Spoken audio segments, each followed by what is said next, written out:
everyone, and welcome to day 17 of our unit on writing a literary essay.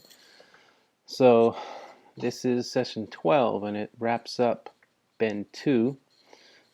First, I want to thank you guys for working so hard virtually over the past 7 days to get this essay together.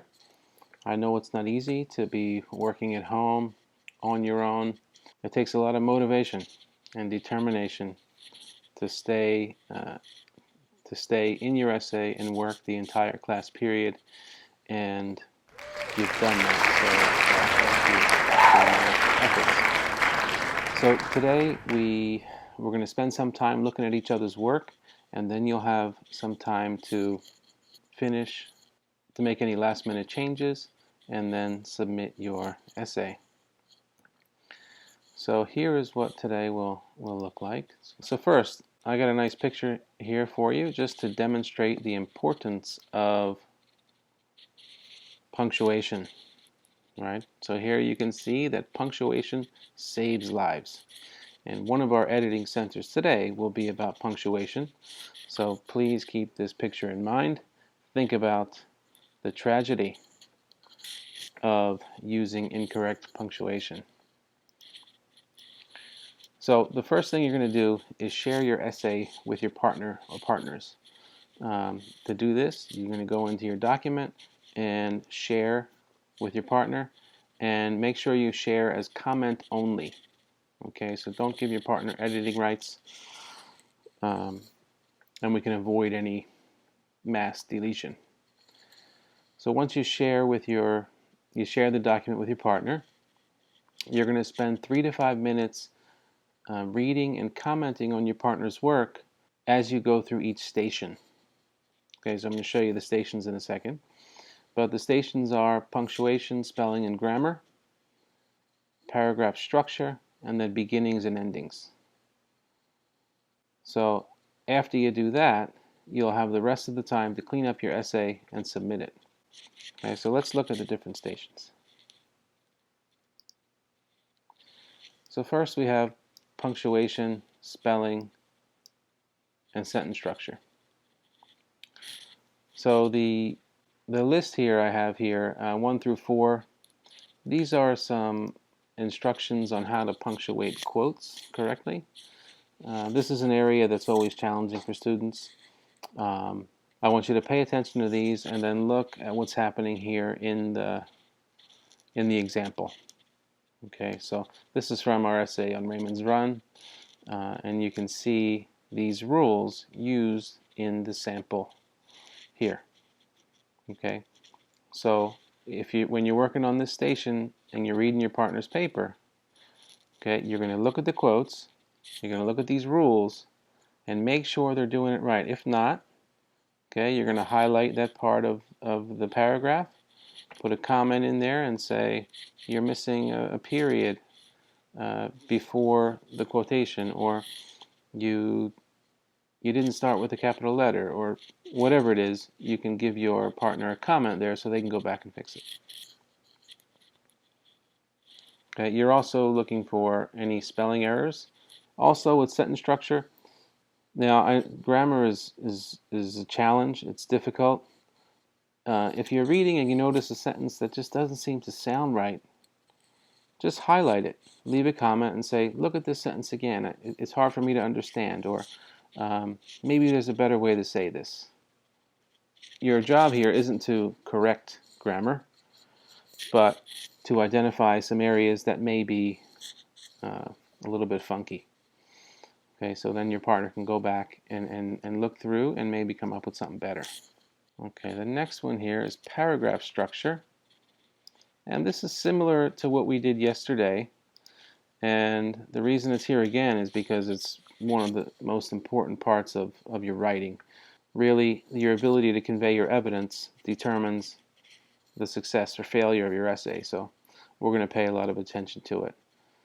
So first you're going to be looking at the overall structure of the essay. Does it have a clear introduction, body paragraphs, and conclusion? Are they organized in a logical way? Okay, so maybe it's chronological order, or like before and after, but it's got to make sense. So when you're reading through that, you're asking yourself, the way these paragraphs are organized doesn't make sense to me. Then you're going to look inside the paragraphs. So does the internal structure of the body paragraphs make sense? Okay, so when you do that, and you can see in this anchor chart, does the body paragraph have a clear topic sentence? Okay, does it have a clear topic sentence? The evidence inside the paragraph, is it explained? Okay, or does the author leave it up to the reader to make sense of it? That's what we want to avoid, right? We don't want anyone analyzing our evidence. We put it there for a reason. We put it there, and we're going to explain why it's there.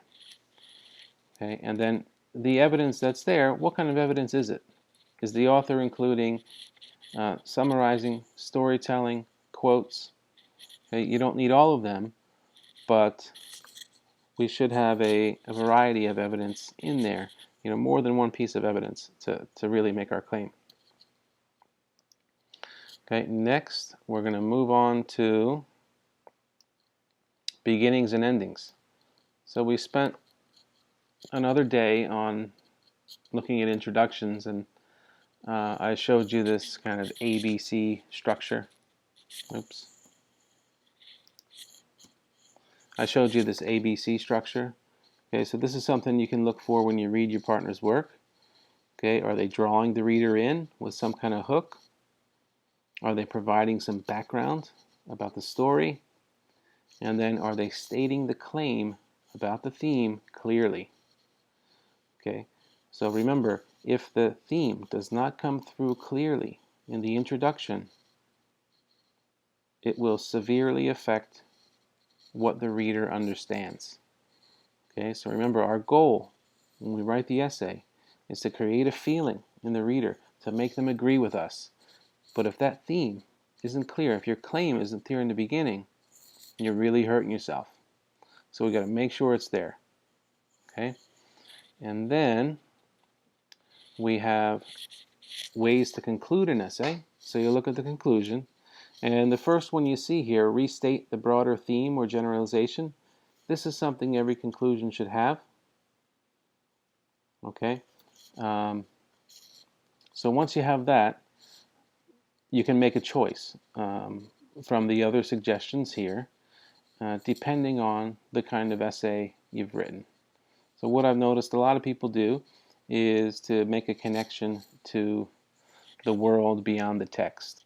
They might say something about how what we learn in the book can be used in their life to make it better, to make their relationships better, to make them a better person, okay, to be more successful, whatever it may be. That's a common one, and that's totally fine. Okay, you could leave readers with something else to think about, like ask them a question. You could talk about how the essay has caused you to rethink parts of your own life. Okay, so there are a lot of options here. You don't need to do all of them, but you do need to do the first one here. You do have to restate the broader theme or generalization. Okay, so you got to say your claim again, because this is the last thing the reader will see when they read your essay. And if we want them to agree with you, we want to remind them of our claim and why it's important.